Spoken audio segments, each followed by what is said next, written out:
आज मैं आप सभी के सामने एक ऐसा इंसिडेंट डिस्कस करूंगा जिसको जानने के बाद एक देश के अंदर आग सी लग गई और एक रूल की डिमांड उठी कि फिर से फांसी वाला कानून लागू किया जाए। जी हाँ, एक ऐसा भयंकर केस जिसके बारे में आज भी कहा जाता है कि आप उसको गूगल मत करिएगा। आमतौर पर मैं आपको लाइक्स वाइक्स के लिए कहता हूँ, लेकिन ये इतना ब्रूटैलिटी वाला केस था कि मुझे आज की वीडियो को बनाते हुए बहुत ज़्यादा अंदर से रोना आया। क्यों, आपको पता लग जाएगा। मुझे आज कोई लाइक वाइक्स नहीं चाहिए हैं। Let's dive in.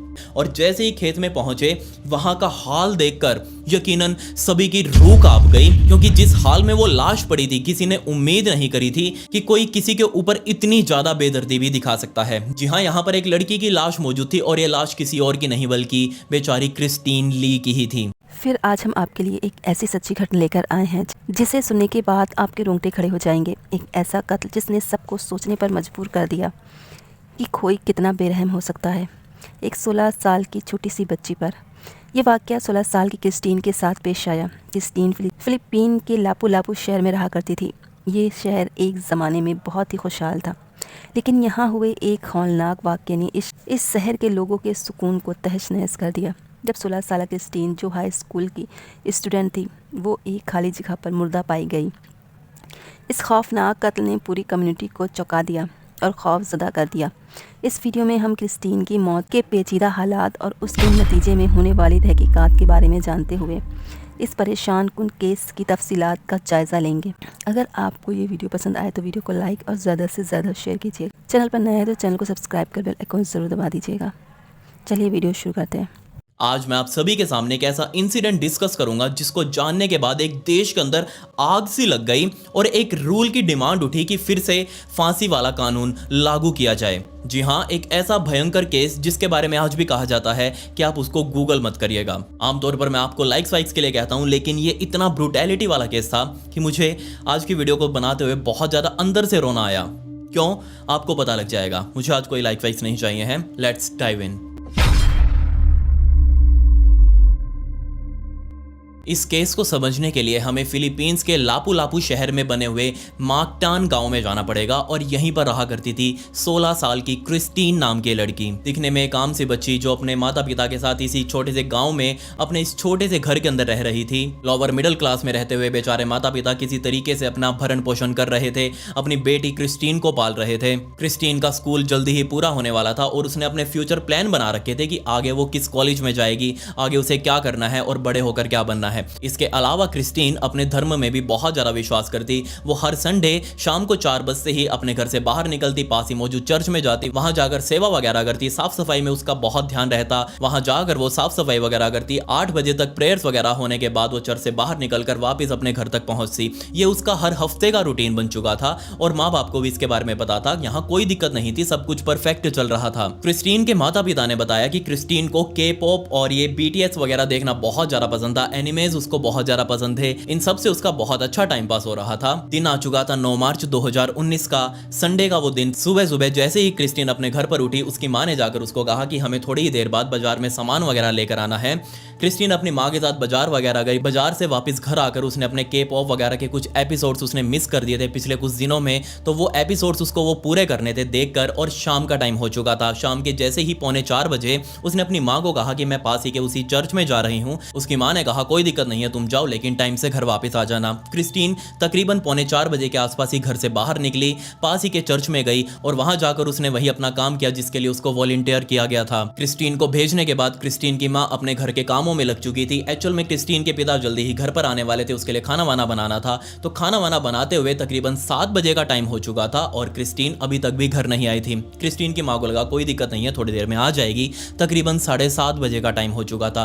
क्रिस्टीन के पिता भी घर पर अब तक आ चुके थे। तभी यहाँ क्रिस्टीन की माँ ने क्रिस्टीन के पिता को बताया कि क्रिस्टीन अभी तक चर्च से वापस नहीं आई है। क्रिस्टीन के पिता ने कहा कोई दिक्कत नहीं है, थोड़ी देर में आ जाएगी। तकरीबन 8 बजे तक भी जब क्रिस्टीन घर पर वापस नहीं आई तो यहाँ क्रिस्टीन के माता पिता को बहुत ज्यादा टेंशन होने लगी, ऑब्वियसली, क्योंकि ये वो टाइम था जब नॉर्मली क्रिस्टीन वापस अपने घर पर आ जाया करती थी, लेकिन अभी तक नहीं आई। तो दोनों को टेंशन हुई, दोनों घर से बाहर निकले। आस पड़ोस में पूछने लगे कि आखिर क्रिस्टीन को किसी ने आते हुए देखा है क्या, तो सभी ने मना कर दिया। जिसके बाद गाँव के लोकल लोगों ने मिलकर क्रिस्टीन को ढूंढना शुरू किया, लेकिन किसी को भी क्रिस्टीन की कोई लोकेशन नहीं मिल रही थी। तो सभी लोग और क्रिस्टीन के माँ बाप ने मिलकर डिस्कस किया कि क्यों ना हम एक बार पुलिस स्टेशन में जाकर उसकी रिपोर्ट लिखवा दे कि आखिर क्रिस्टीन गुम हो चुकी है और अभी तक घर वापस नहीं आई। सारे लोग मिलकर वहीं लोकल पुलिस स्टेशन में गए। पुलिस वालों को जाकर बताया कि इस तरह से क्रिस्टीन घर पर वापस नहीं आई है। वो 4 बजे से घर से निकली हुई है, चर्च का नाम बोलकर गई थी, लेकिन अभी तक घर वापस नहीं आई, जबकि उसे 7 सवा 7 के आसपास ही घर वापस आ जाना चाहिए था और अभी तक रात के 9 बज चुके हैं। लेकिन यहाँ सोचकर देखिए, इन 1.5 IQ वाले पुलिस ऑफिसर्स ने कहा कि कोई दिक्कत नहीं है, हम अभी ढूंढने का काम शुरू करते हैं। बोल तो दिया उन्होंने ढूंढने का काम शुरू करते हैं, लेकिन ढूंढने के नाम पर ये लोग क्रिस्टीन के घर के आसपास ही क्रिस्टीन को ढूंढ रहे थे, जहां पर ये गांव के लोकल लोग पहले ही अपनी छानबीन कर चुके थे, जिनको क्रिस्टीन अभी तक नहीं मिली थी। पूरी रात क्रिस्टीन के माँ बाप, क्रिस्टीन के आस पड़ोस वाले लोग और साथ ही पुलिस वाले भी इसी गांव के अंदर क्रिस्टीन को ढूंढते रहे, लेकिन क्रिस्टीन नहीं मिली। 10 मार्च की सुबह आ चुकी थी और उसी लोकल पुलिस स्टेशन में एक कॉल आई और जैसे ही पुलिस वालों ने वो कॉल उठाई, एक्चुअल में वो कॉल यहीं गांव में रहने वाले किसान ने करी थी। जैसे वो सुबह सुबह उठकर अपने खेतों में गया तो उसको ऐसा भयानक नजारा दिखा, जिसको देखते ही उसने कॉल किया। कॉल में उस किसान ने बताया कि जनाब, मैं जैसे ही अपने खेतों में पहुंचा तो यहाँ पर मुझे एक लाश पड़ी हुई दिखाई दी। ये एक लड़की की लाश है, आप तुरंत आकर एक बार देख लीजिए। ये बात सुनते ही पुलिस वालों ने क्रिस्टीन के माता पिता को भी बुलाया, साथ में काफी सारे लोकल लोग भी मौजूद थे। ये सारे मिलकर उसी खेत में गए और जैसे ही खेत में पहुंचे, वहां का हाल देखकर यकीनन सभी की रूह कांप गई, क्योंकि जिस हाल में वो लाश पड़ी थी, किसी ने उम्मीद नहीं करी थी कि कोई किसी के ऊपर इतनी ज्यादा बेदर्दी भी दिखा सकता है। जी हाँ, यहाँ पर एक लड़की की लाश मौजूद थी और ये लाश किसी और की नहीं बल्कि बेचारी क्रिस्टीन ली की ही थी। सभी लोग उसको आइडेंटिफाई करने में लगे हुए थे, लेकिन किसी को भी सही से पहचान में नहीं आ रहा था कि क्या ये सच में क्रिस्टीन ही है, क्योंकि एक तो क्रिस्टीन के शरीर के ऊपर एक भी कपड़ा मौजूद नहीं था, सिर्फ एक जीन्स मौजूद थी जिसे भी घुटनों से नीचे तक खींचा हुआ था और उसके अलावा उसके शरीर के ऊपर कोई भी कपड़ा मौजूद नहीं था।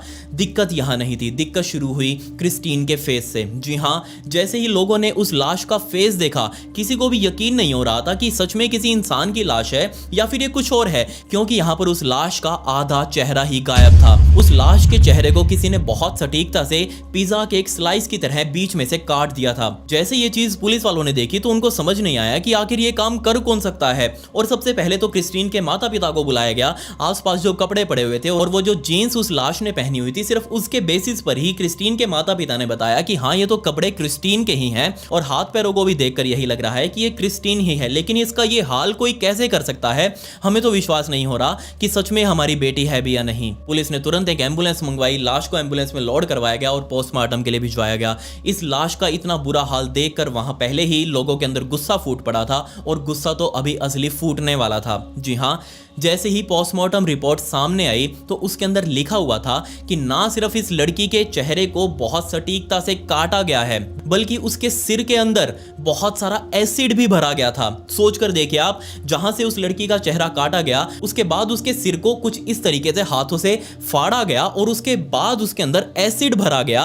उसका दिमाग पूरी तरीके से एसिड से जल चुका था, उसका जबड़ा पूरे तरीके से एसिड से जल चुका था, उसकी जो ऊपरी त्वचा थी वो सारी की सारी एसिड से जलकर खत्म हो चुकी थी, वहीं गल चुकी थी। इतना ही नहीं, जिसने भी ये कांड किया था वो यही नहीं रुका, उसने इस लाश के गले को काटा, सटीकता से बहुत धारदार हथियार से काटकर उसको बाद में हाथों से फाड़ा और उसके अंदर से भी काफी सारे अंग गायब हो चुके थे। जैसे ये बात लोगों को पता चली, लोगों के अंदर भयंकर गुस्सा फूट चुका था कि आखिर कोई इतना बेदर्द कैसे हो सकता है, कोई इतना बेरहमी वाला कांड कैसे करेगा। हमने आज तक बहुत सारे मर्डर देखे हैं, लेकिन इस तरीके का मर्डर पहली बार लोग देख रहे थे। अब आप यहाँ पर वहां का लॉ एंड ऑर्डर देखिए कैसा हो चुका था कि लोगों का गुस्सा कम करने के लिए वहां पर पोस्टमार्टम रिपोर्ट में यह लिखा गया कि नहीं, लड़की के साथ बलात्कार नहीं किया गया, उसका रेप नहीं हुआ। पुलिस वालों ने अपने एक ऑफिशियल बयान में सामने आकर कहा कि यहां हमें 2 पॉसिबिलिटीज लग रही हैं जिसकी वजह से कांड हुआ होगा। या तो हो सकता है किसी ने इस कांड को बलि वगैरह देने के लिए अंजाम दिया, यानी कि कोई रिचुअल वगैरह किया होगा, तंत्र मंत्र के लिए बेचारी क्रिस्टीन की बलि दे दी गई। या फिर हो सकता है जिसने भी ये कांड किया होगा उसने हैवी डोज ले रखी होगी माल वगैरह की। जी हाँ, माल पीकर वो सेट हो चुका होगा और उसने बेचारी क्रिस्टीन के साथ ये कांड कर दिया। लेकिन जैसी ये चीज लोगों ने सुनी, लोगों का गुस्सा फूट पड़ा और ऑब्वियसली गुस्सा फूटना जायज भी था। मीडिया के अंदर ये बात पहुंच चुकी थी, पूरे देश के अंदर ये न्यूज आग की तरह फैली और लोग सड़कों पर आ चुके थे ये जानने के लिए कि आखिर बेचारी क्रिस्टीन के साथ एक 16 साल की लड़की, उसके साथ कोई ऐसा क्यों करेगा। सरकार को इस केस के अंदर दखल अंदाजी करनी पड़ी और 2 मिलियन पैसों का एक इनाम रखा गया। जो भी इस केस को बढ़ाने में पुलिस की मदद करता उसको 2 मिलियन करेंसी वहां की सरकार की तरफ से दी जाने वाली थी। लेकिन यहां भी पुलिस वालों को काफी दिक्कतों का सामना करना पड़ा। ऐसे ही लोग 2 मिलियन के लालच में उठ उठकर सामने आ रहे थे और किसी का भी नाम लगा रहे थे कि जनाब इसने किया होगा, आप तुरंत इसको अरेस्ट करिए, हमने इसको क्रिस्टीन के साथ देखा था, ये वहां क्रिस्टीन के पास ही मौजूद था। ऐसे ऐसे लोग किसी के ऊपर भी आकर इल्जाम लगा रहे थे बिना किसी सबूत के। लेकिन जब पुलिस उनको अरेस्ट करके उनका बयान लेती तो उनके पास एक सॉलिड एलावाई होता कि नहीं जनाब हमने नहीं किया, हम तो उस टाइम पर यहां मौजूद थे, वहां मौजूद थे, हम नौकरी पर थे, हम अपने काम धंधे पर थे। जैसे ही लोगों का गुस्सा फूटता हुआ सरकार ने देखा तो सरकार ने इस केस को वहां की सबसे बड़ी इन्वेस्टिगेटिंग एजेंसी एनबीआई के हाथों में सौंपा और एनबीआई ने जैसे ही इस केस को संभाला उन्होंने इसको बहुत सीरियसली लिया और आसपास के सभी सीसीटीवी फुटेज को खंगालना शुरू किया। सबसे पहले वो उसी चर्च में गए ये देखने के लिए कि क्या सच में उस दिन क्रिस्टीन चर्च आई थी या नहीं, वहां उसने आकर सेवा वगैरह की थी या नहीं। तो जैसे ही वो चर्च में पहुंचे वहां पर उसकी लॉग बुक चेक की गई, वहां क्रिस्टीन की एंट्री थी, एग्जिट का भी टाइम लिखा हुआ था, तकरीबन 6:15 के आसपास क्रिस्टीन ने वहां से एग्जिट कर दिया था। अब इतनी जल्दी एग्जिट क्यों किया जबकि उसे वहां से 7 बजे के आसपास निकलना चाहिए था, ये अभी तक किसी को भी समझ नहीं आ रहा था। खैर जब एनबीआई सीसीटीवी वगैरह को खंगाल रही थी तब यहां उनको एक फुटेज हाथ लगी जिसके अंदर क्रिस्टीन एक रोड के ऊपर चलते हुए दिखाई दे रही थी, लेकिन वो अकेली नहीं थी, उसके साथ कोई और भी मौजूद था। अब ये व्यक्ति कौन था, इनकी पहचान लगा पाना पुलिस वालों के लिए बहुत ज्यादा मुश्किल हो चुका था क्योंकि इनका शरीर सीसीटीवी में सिर्फ पीछे से दिखाई दे रहा था, इनकी शक्ल नहीं दिख पा रही थी। लोगों ने पहचान तो लिया कि लड़की तो क्रिस्टीन ही है, ये लड़का कौन है ये अभी तक किसी को समझ नहीं आया। और बदकिस्मती से बेचारी क्रिस्टीन को इसी सीसीटीवी फुटेज में अंतिम बार जिंदा देखा गया था। खैर इस केस की जांच करते हुए पुलिस वाले जब पिछले केसेस को खंगाल रहे थे, पिछले रिकॉर्ड्स को खंगाल रहे थे कि आखिर ऐसा काम कौन कर सकता है, तो उनको एक योनेस नाम के व्यक्ति के बारे में पता चला। जी हाँ, एक्चुअल में योनेस इसी लापू लापू सिटी में काफी सालों पहले उसने एक मर्डर किया था और उसकी सजा काटकर वो अब जेल से बाहर भी आ चुका था। और जैसे ही पुलिस वाले वापस इस योनेस के पास पहुंचे उसको गिरफ्तार किया गया, पुलिस स्टेशन में लाया गया, उसकी अच्छे से सेवा की गई। सेवा करते करते वो यही बोल रहा था कि जनाब मैंने नहीं किया, आप किसी से भी जाकर पूछ लीजिए, मैंने पहले एक मर्डर किया था इस तरीके से, लेकिन ये वाला कांड मैंने नहीं बैठाया, आप जाकर मेरे बॉस से पूछ लीजिए जहां मैं नौकरी करता हूं। तो पुलिस वाले सीधा उस बॉस के पास पहुंचे, उसने कहा कि हाँ जी जनाब, 9 मार्च के दिन तो ये पूरे दिन मेरे पास ही था, एक्चुअल में रात को भी ये मेरे पास ही सोया था और सुबह सुबह अपने घर गया था, इसकी नाइट शिफ्ट मेरे पास लगी हुई थी। जैसे ये चीज पुलिस वालों ने सुनी तो ऑब्वियसली अब योनेस को तो छोड़ना पड़ेगा क्योंकि उसके खिलाफ कोई भी सबूत पुलिस वालों को नहीं मिल पा रहा था। तब यहाँ पुलिस वालों ने क्रिस्टीन के माता पिता से पूछताछ करी। एक्चुअल में पुलिस वाले क्रिस्टीन की हिस्ट्री जानना चाह रहे थे कि आखिर क्रिस्टीन की अभी तक की जिंदगी कैसी रही है और कौन ऐसा हो सकता है जो क्रिस्टीन के साथ इतनी बेदर्दी से दुश्मनी निकाले। तब यहाँ क्रिस्टीन के माता पिता ने पुलिस वालों को बताया कि हमें इतना तो ज्ञान नहीं है कि क्रिस्टीन किससे बातें किया करती थी, लेकिन हाँ उसको एक के पॉप वगैरह मोबाइल पर देखना बहुत पसंद था, तो आप उसका मोबाइल देख सकते हैं, क्या पता आपको कुछ चीज मिल जाए। तो जैसे ही पुलिस वालों ने क्रिस्टीन के मोबाइल डिटेल्स की जांच करनी शुरू करी तो उनमें पुलिस वालों को एक नंबर दिखाई दिया और एक्चुअल में नंबर एक जॉन नाम के लड़के का था और ये जॉन कोई और नहीं बल्कि क्रिस्टीन का एक्स बॉयफ्रेंड ही था। हाल ही में क्रिस्टीन का जॉन के साथ ब्रेकअप हो चुका था। तो जैसे ही पुलिस वालों को इस जॉन के बारे में पता चला तो उनके माइंड में ख्याल आया कि हो सकता है क्रिस्टीन से उसने बदला लेने के लिए उसका ये हाल कर दिया हो। तो पुलिस वाले सीधा जॉन के घर पर गए, उसको वहां से झपा पुलिस स्टेशन लेकर आए और उससे पूछताछ करने लगे। लेकिन जॉन की भी अच्छे से सेवा की गई बट उसने कुछ नहीं बोला। वो बार बार यही बोल रहा था कि जनाब मैं उस दिन पूरा दिन अपने घर पर ही था, आप किसी से भी पूछ लीजिए, आप मेरे घर वालों से पूछ लीजिए, आस पड़ोसियों से पूछ लीजिए। लेकिन पुलिस वालों ने एक भी नहीं सुनी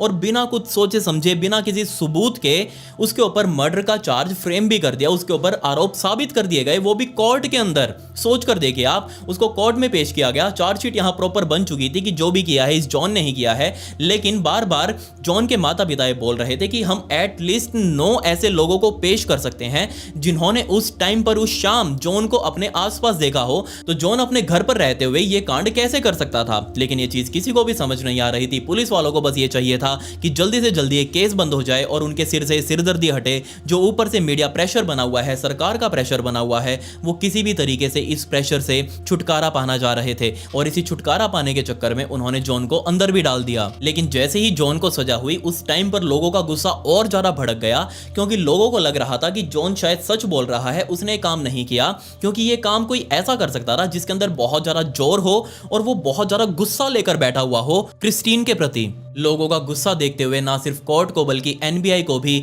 अपना फैसला बदलना पड़ा। जॉन के ऊपर से लगाई गई मर्डर की सारी धाराएं हटा दी गई और उसको जेल से बाहर निकाल दिया गया। जैसे ही जॉन बाहर आया, जॉन के माता पिता ने राहत की सांस ली, लेकिन अभी भी क्रिस्टीन के माता पिता को कहीं ना कहीं ये लग रहा था कि शायद हो सकता है जॉन ने एक कांड किया हो और वो एक कांड करके वापस बच निकला हो। 2 अप्रैल 2019 का दिन आ चुका था।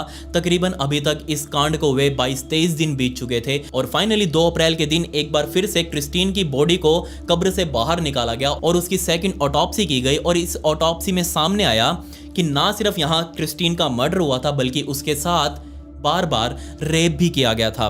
और जैसे ये चीज लोगों ने सुनी तो उनके अंदर गुस्सा और ज्यादा भड़क गया। वो ना सिर्फ अब सरकार और पुलिस वालों के खिलाफ प्रोटेस्ट कर रहे थे बल्कि अब आगजनी वगैरह की घटनाएं भी बढ़ चुकी थी। पुलिस वालों के खिलाफ इतना ज्यादा गुस्सा बढ़ चुका था कि पुलिस वाले अपने पुलिस स्टेशन से बाहर निकलने को भी डर रहे थे कि कहीं बाहर वो जाएं और भीड़ उनको निपटा ना दे। अब आप यहां पर सोच कर देखिए, बेचारी क्रिस्टीन के साथ ना सिर्फ रेप किया गया था, वो भी बार बार, बल्कि उसके प्राइवेट पार्ट्स के अंदर धारदार हथियार डालकर अंदर हथियार को काफ़ी बार घुमाया गया, जिससे बेचारी क्रिस्टीन के इंटरनल ऑर्गन्स अंदर ही कट चुके थे और यहाँ क्रिस्टीन को इंटरनल ब्लीडिंग स्टार्ट हो चुकी थी। और ये सब तब हुआ जब बेचारी क्रिस्टीन जिंदा थी। और इससे ज़्यादा हैरान कर देने वाली बात यहाँ ये थी कि जब उसके सिर को काटा जा रहा था उस टाइम पर भी क्रिस्टीन जिंदा थी। और अब यहाँ पर सोच कर देखिए, बेचारी क्रिस्टीन को उस टाइम पर कितना दर्द फील हो रहा होगा, वो कैसे खुद को संभाल पा रही होगी, उसको क्या फील हो रहा होगा। फास्ट फॉरवर्ड टू 21 अप्रैल 2019 यानी कि 21 अप्रैल 2019 का दिन आ चुका था और लापू लापू शहर के एक दुकान के अंदर दिन दहाड़े एक चोरी हुई और किस्मत से दुकानदार उसी टाइम पर दुकान पर मौजूद था तो उसने चोर को देख लिया। जैसे ही वो चोरी का सामान कर चोर भाग रहा था वहां से, दुकान वाला उसके पीछे पीछे भागा। उसने जोर जोर से चिल्लाना शुरू कर दिया और वहीं के लोकल लोगों ने मिलकर उस टाइम पर उस चोर को वहीं पकड़ लिया। तुरंत ही पुलिस को बुलाया गया। पुलिस वालों ने चोर को मौके से अपने कब्जे में लिया, उसको पुलिस स्टेशन लेकर आए और उससे अब पूछताछ की जानी थी। पूछताछ में उसने अपना नाम रोनेटो बताया और साथ ही बताया कि वो पिछले काफी लंबे टाइम से चोरियां करता रहा था। पुलिस वालों ने उसको रिमांड पर लिया और 22 अप्रैल के दिन जैसे ही उसका रिमांड शुरू किया गया, उससे सख्ती से पूछताछ की गई। और यकीन मानिए, इस 22 अप्रैल के दिन जो रोनेटो ने पुलिस वालों को बताया, उसे सुनकर पुलिस वालों को विश्वास नहीं हुआ, क्योंकि जिसको पूरा देश अभी तक ढूंढ रहा था वो पुलिस के सामने अब मौजूद था। थोड़ा सा पीछे चलते हैं इसी केस में और बात करते हैं फरवरी 2019 की। जब फरवरी 2019 में क्रिस्टीन का अपने बॉयफ्रेंड जॉन के साथ जैसे ही ब्रेकअप हुआ, उसके बाद क्रिस्टीन खुद को काफी ज्यादा अकेला फील कर रही थी। वो बहुत ज्यादा उदास रहती, धीरे धीरे वो डिप्रेशन में जाए जा रही थी। और तभी क्रिस्टीन फरवरी 2019 के मिड में अपनी फेसबुक फीड को स्क्रॉल कर रही थी, तभी उसके सामने एक नोटिफिकेशन आया और उस नोटिफिकेशन में लिखा हुआ था, CJ Diaz wants to send you a friend request. जी हाँ, सीजे डायाज नाम के एक लड़के ने क्रिस्टीन को फ्रेंड रिक्वेस्ट भेजी थी। और जैसे ही फोन चलाते चलाते क्रिस्टीन ने उस फ्रेंड रिक्वेस्ट को देखा, उसके ऊपर क्लिक किया, उसकी प्रोफाइल वगैरह देखी कि आखिर ये चटपटा सा है कौन। तो यहाँ क्रिस्टीन को वो लड़का अच्छा लगा, उसकी फ्रेंड रिक्वेस्ट एक्सेप्ट कर ली। और फ्रेंड रिक्वेस्ट एक्सेप्ट करते ही क्रिस्टीन के पास सीजे डायाज की तरफ से हाय हेलो के मैसेज आने लगे। अब मैसेज आते आते क्रिस्टीन ने उनका रिप्लाई करना शुरू कर दिया और इन दोनों की अच्छी बॉन्डिंग बन चुकी थी कुछ ही दिनों के अंदर। अभी अभी क्रिस्टीन का कुछ ही दिनों पहले ब्रेकअप हुआ था और उसके बाद से क्रिस्टीन खुद को काफी ज्यादा अकेला फील कर रही थी। तो इसी अकेलेपन को भरने के लिए सीजे डायाज नाम का ये आदमी सामने आया और उसने क्रिस्टीन के साथ काफी अच्छी अच्छी बातें करनी शुरू कर दी। रातों को चैटें गर्म होने लगी और दोनों ने जल्दी ही मिलने का प्लान भी बना लिया। रोज सीजे डायाज अपनी फोटोज क्रिस्टीन को भेजता, क्रिस्टीन अपनी फोटोज सीजे डायाज को भेजती। दोनों के बीच में एक अच्छा रिलेशनशिप बिल्ड हो चुका था। अब क्योंकि दोनों के बीच में एक अच्छा रिलेशनशिप बिल्ड हो चुका था तो सीजे डायाज ने क्रिस्टीन के सामने मिलने का प्रपोजल रखा कि क्यों ना अब हम एक दूसरे के इतने क्लोज आ चुके हैं तो जल्दी ही मिल भी लें। तो यहाँ क्रिस्टीन ने भी ना नहीं किया और फाइनली 9 मार्च 2019 का शाम का टाइम उन्होंने फिक्स किया कि हाँ, हम शाम को इस चर्च के बाहर मिलेंगे। क्रिस्टीन शाम के 4 बजे जैसे अपने घर से बाहर निकलकर उस चर्च में गई, वहां उसने साफ सफाई वगैरह करी, अपने लॉग बुक के अंदर अपनी एंट्री करी और तकरीबन 6 बजे के आसपास वो चर्च से बाहर आ चुकी थी। उसने बाहर आते ही अपना फोन निकाला और फेसबुक पर अपने उसी दोस्त सीजे डायाज को मैसेज करना शुरू कर दिया कि मैं चर्च के बाहर खड़ी हूँ, तुम कहाँ पर हो। और ज्यादा देर ना करते हुए क्रिस्टीन के पास फिर से मैसेज आया कि मैं भी चर्च के बाहर ही खड़ा हूँ। जैसी ये चीज क्रिस्टीन ने पढ़ी, वो इधर उधर देखने लगी कि आखिर सीजे डायाज है कहाँ पर। तभी एक 43 साल के आदमी ने क्रिस्टीन को देखकर ऐसे हाई किया। ये देखकर क्रिस्टीन बहुत ज्यादा हैरान कि मैं तो यहाँ पर सीजे डायाज से मिलने आई हूँ और ये चटपटा सा मुझे हाई क्यों कर रहा है। तभी दूर से हाई करते ही वो आदमी धीरे धीरे चलकर क्रिस्टीन के पास आया और उसके सामने हेलो के लिए अपना हाथ आगे बढ़ाया, लेकिन क्रिस्टीन ने उसे हेलो करने से मना कर दिया। क्रिस्टीन ने उससे कहा कि तुम आखिर कौन हो, मैं तो यहाँ पर सीजे डायाज से मिलने आई हूँ। जिसके पलट में उस 43 साल के आदमी ने कहा कि मैं ही सीजे डायाज हूँ और मैं ही हूँ जिससे तुम इतने टाइम से बातें करते आ रही थी। जैसे ये चीज क्रिस्टीन ने देखी वो एकदम से हैरान कि नहीं, ये नहीं हो सकता, मैं जिससे बातें करती हूँ वो तो तकरीबन 23-24 साल का लड़का है और तुम तो एक अधेड़ उम्र के व्यक्ति लग रहे हो। दोनों के बीच में काफी ज्यादा उस टाइम पर तू मैं हो चुकी थी। ऑब्वियसली जिससे अभी तक क्रिस्टीन बातें करती आ रही थी सीजे डायाज, वो एक फेक आईडी थी और ये फेक आईडी किसी और ने नहीं बल्कि उसी रोनेटो ने बना रखी थी और रोनेटो ही यहाँ पर सीजे डायाज बनकर बेचारी क्रिस्टीन से अभी तक बातें करता रहा था, उसकी फीलिंग्स के साथ खेल रहा था। खैर दोनों के बीच में थोड़ी तू मैं हुई और यहीं से क्रिस्टीन अपने उस चर से बाहर निकलकर वापस अपने घर की तरफ जाने लगी। लेकिन सीजे डायाज उर्फ रोनेटो ने क्रिस्टीन का पीछा नहीं छोड़ा, वो भी क्रिस्टीन के साथ साथ उसके साइड में चल रहा था और ये जो सीसीटीवी फुटेज सामने आई थी इसके अंदर कोई और नहीं बल्कि ये रोनेटो खुद मौजूद था। वो बार बार क्रिस्टीन को यही समझाया जा रहा था कि तुम मुझे समझने की कोशिश करो, मुझसे गलती हुई है कि मैंने तुमसे फेक आईडी बनाकर बात करी, लेकिन मेरी फीलिंग्स बिल्कुल ट्रू हैं। अब आप सोच कर देखिए, ये चटपटा सा जिसके पहले ही 4 बच्चे मौजूद हैं, उसकी शादी हो चुकी है, 43 साल की उम्र है और दिक्कत यहाँ पर यह थी कि रोनेटो को काफी बार पुलिस वालों ने उठाया था सिर्फ और सिर्फ नशे पतों के लिए। उसका सिर्फ काम यही बन चुका था कि सुबह से शाम होते होते किसी तरीके से उसे माल की पुड़िया मिल जाए और वो पीकर उसे भंड होकर आराम से सो जाए और इसी चक्कर में उसका पुलिस स्टेशन में भी आना जाना लगा रहता। खैर घर जाते जाते वो बार बार क्रिस्टीन को समझा रहा था कि तुम मुझसे मिलो, तुम मुझसे बातें करो, तुम मुझसे ऐसे गुस्सा होकर मत जाओ। और एक पॉइंट पर आकर क्रिस्टीन और इसके बीच में फिर से रास्ते पर रुककर दोनों आपस में लड़ने लगे। लेकिन यहाँ रोनेटो एक्चुअल में उस टाइम पर भी माल पीकर ही क्रिस्टीन से मिलने आया हुआ था और इसी माल के नशे में उसको समझ नहीं आया कि वो एक्चुअल में अब क्रिस्टीन के साथ कैसे डील करे। वो तो अपने घर जाए जा रही थी, अंधेरा उस टाइम पर वैसे ही हो चुका था। उसने क्रिस्टीन का हाथ पकड़ा और एक बहुत ही पतली सी गली से होते हुए वो क्रिस्टीन को साइड में ही मौजूद खेतों की तरफ लेकर गया और वहां जाकर